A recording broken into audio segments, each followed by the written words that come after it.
오늘 시편 78편은 아삽의 시 중에서 가장 긴 시편입니다. 뒤에 보시면 72절까지 상당히 그 내용이 길죠.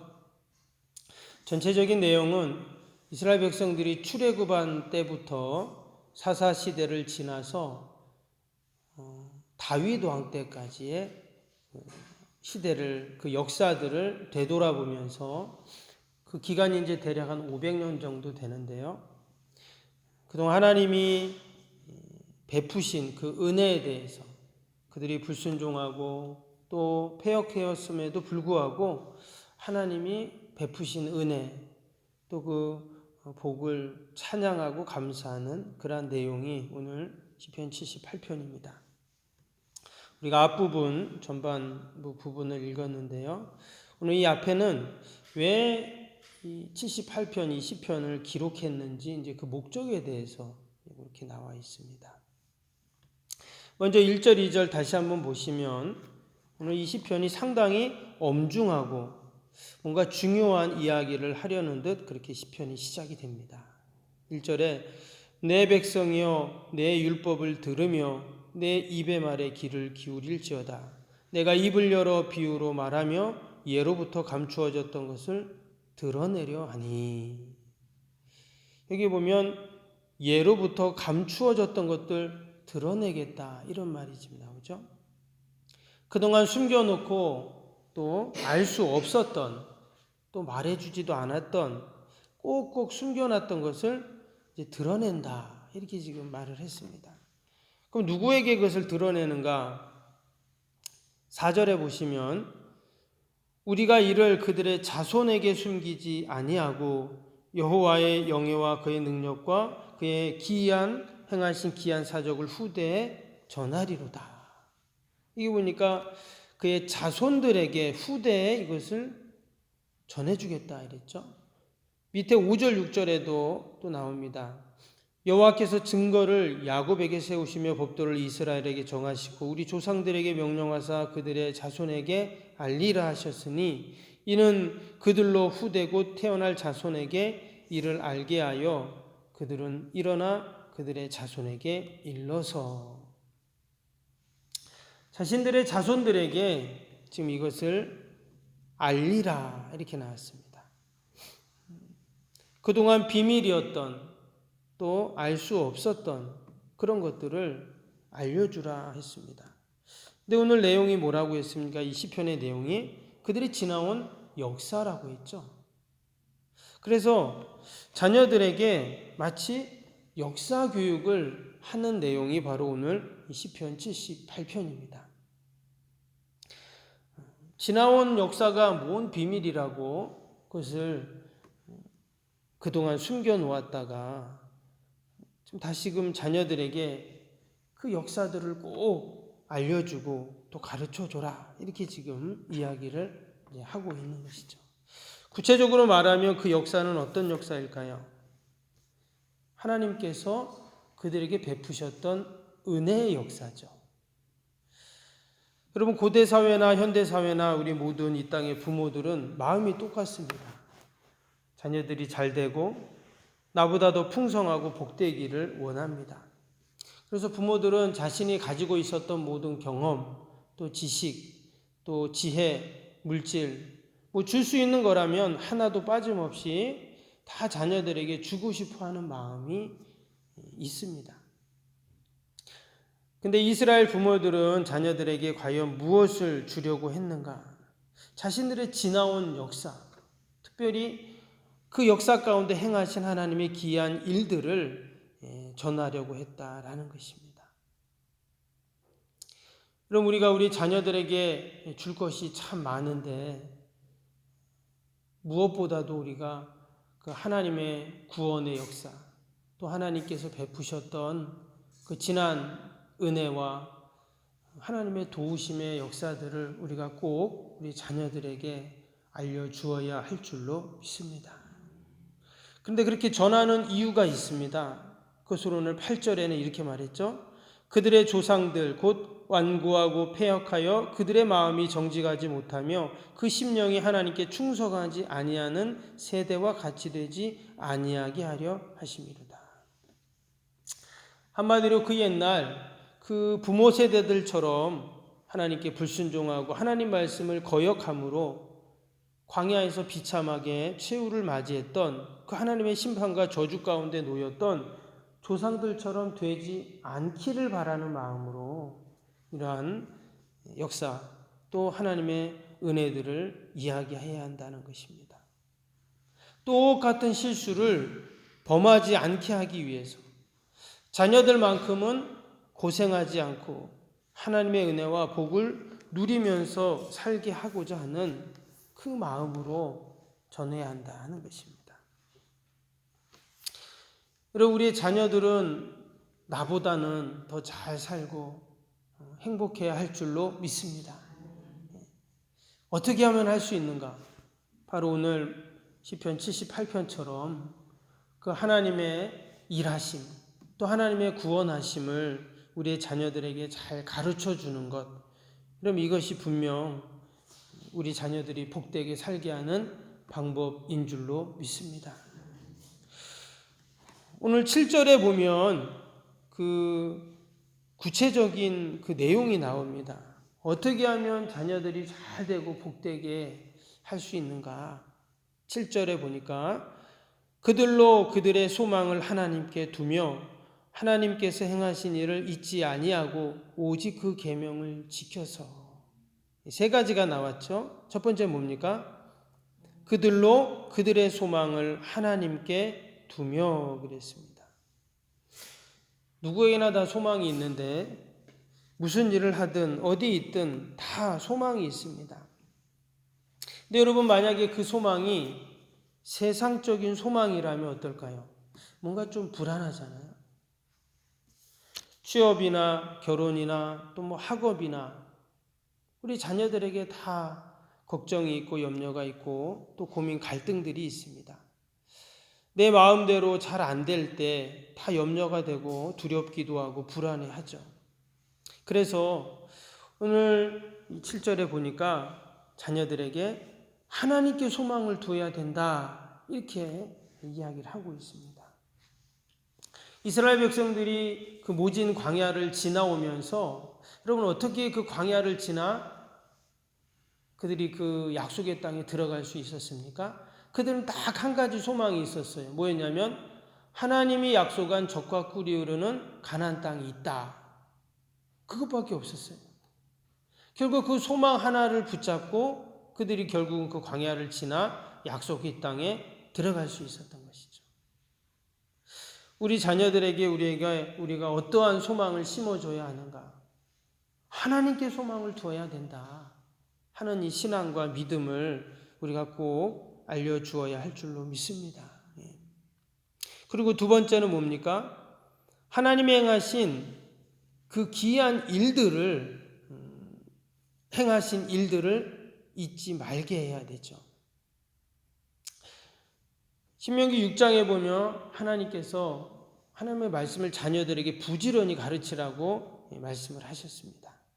시편 44편 1절에 보면 하나님이여 주께서 우리 조상들의 날 곧 옛날에 행하신 일을 그들이 우리에게 일러주며 우리가 우리 귀로 들었나이다 했습니다.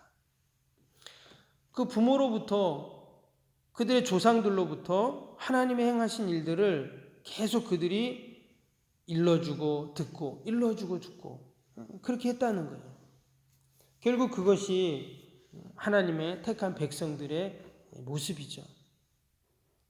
하나님께 하나님의 말씀을 부모님께 하나님의 말씀을 듣고 또 들은 내가 우리의 자녀들에게 또 그 하나님의 말씀을 전하고 자녀들은 또 그것을 듣고 이렇게 하나님께서 하라고 말씀을 해 주셨습니다.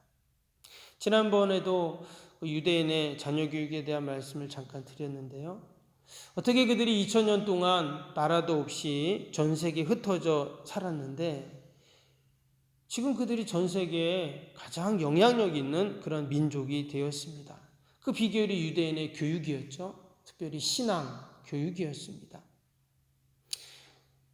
지금도 이 고대 제국들의 많은 유적들이 있는데 성경에 나오는 그 로마나 헬라나 또 바벨론, 아수르, 페르시아 이런 나라들이 지금도 많은 고대 유적들이 있습니다.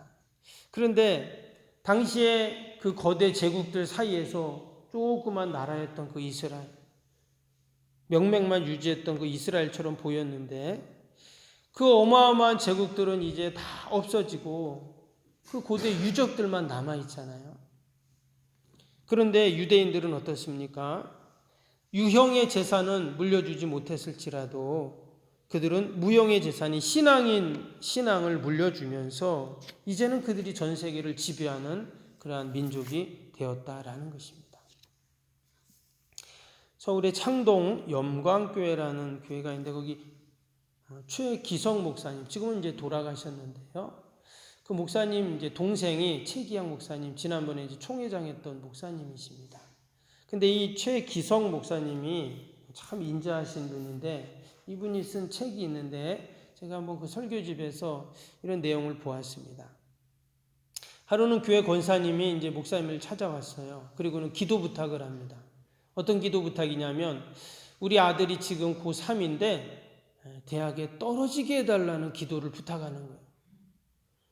아니 붙게 해달라는 기도를 부탁하셔야 되는데 떨어지게 해달라고 기도를 부탁하는 거예요. 왜 그런가 봤더니 이 아이가 공부를 너무 잘해서 고등학교 3년 동안 한 번도 1등이 안 된 적이 없대요.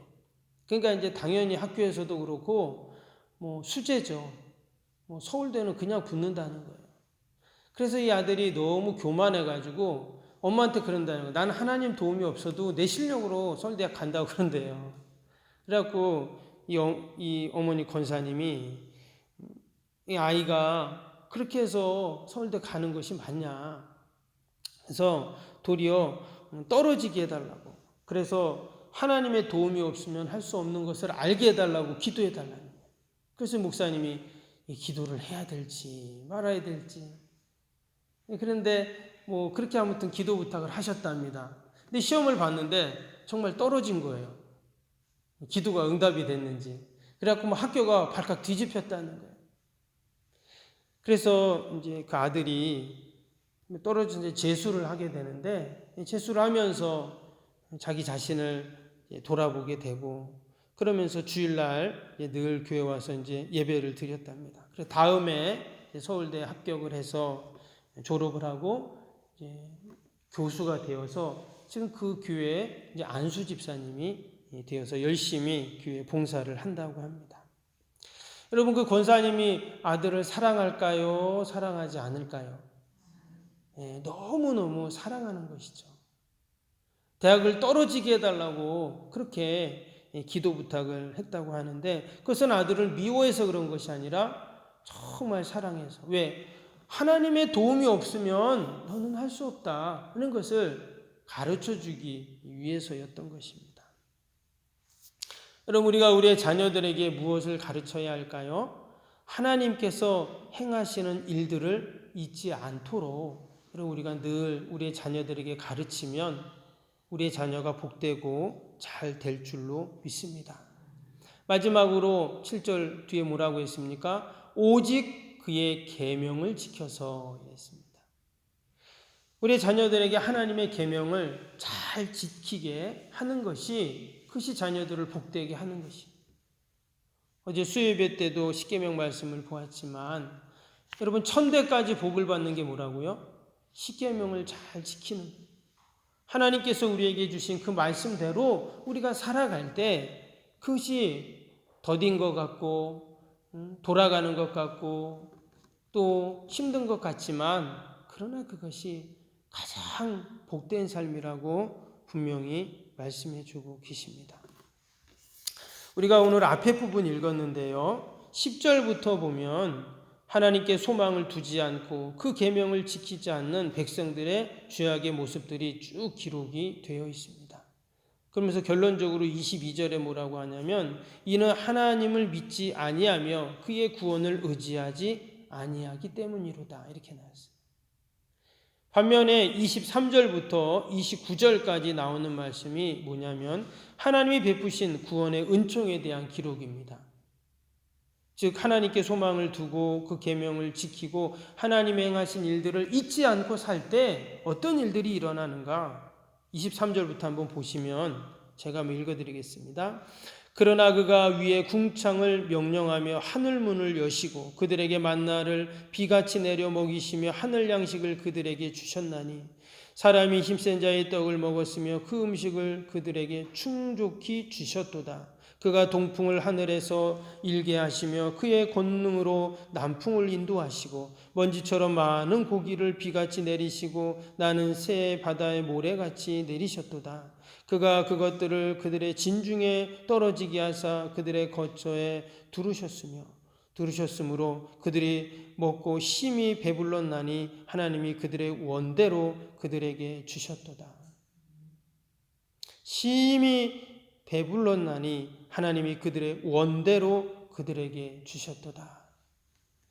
우리가 오늘도 우리의 사랑하는 자녀들에게 먼저는 내 자신이 하나님께 소망을 두고 또 하나님이 행하신 귀한 일들을 늘 기억하고 하나님 말씀대로 살아 하나님이 베푸시는 이 놀라운 은혜와 복을 누리는 저와 여러분이 다 되실 수 있기를 바랍니다.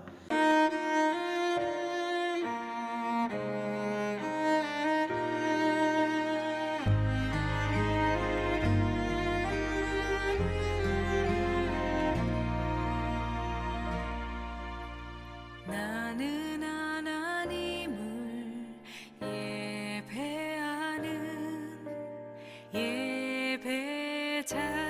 예배자입니다.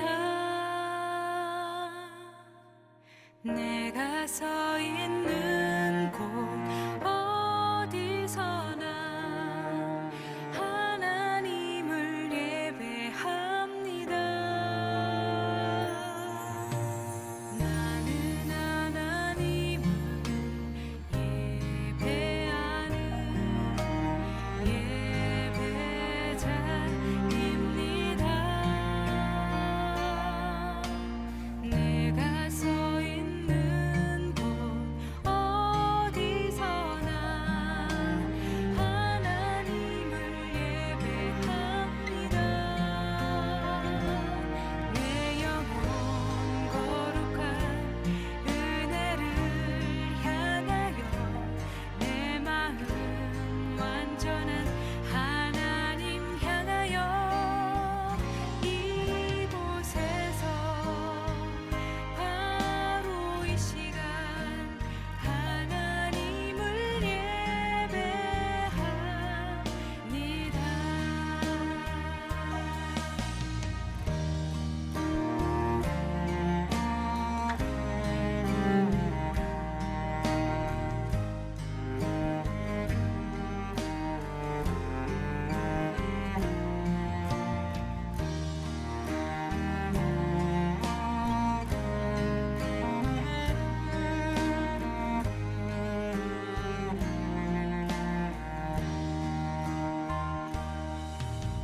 나는 하나님을 예배하는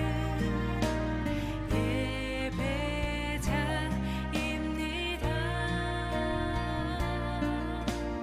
내가 서 있는 곳 어디서나 하나님을 예배합니다. 내 영혼 거룩한 은혜를 향하여 내 마음 완전한 하나님 향하여 이곳에서 바로 이 시간 하나님을 예배합니다.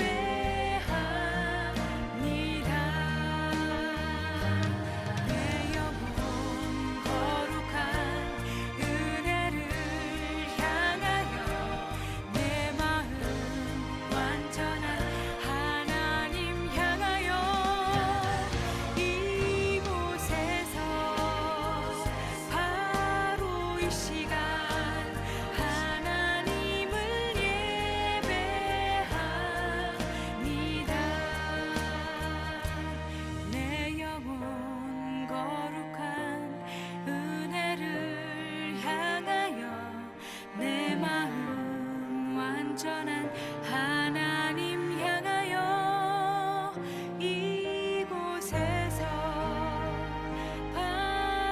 이 시간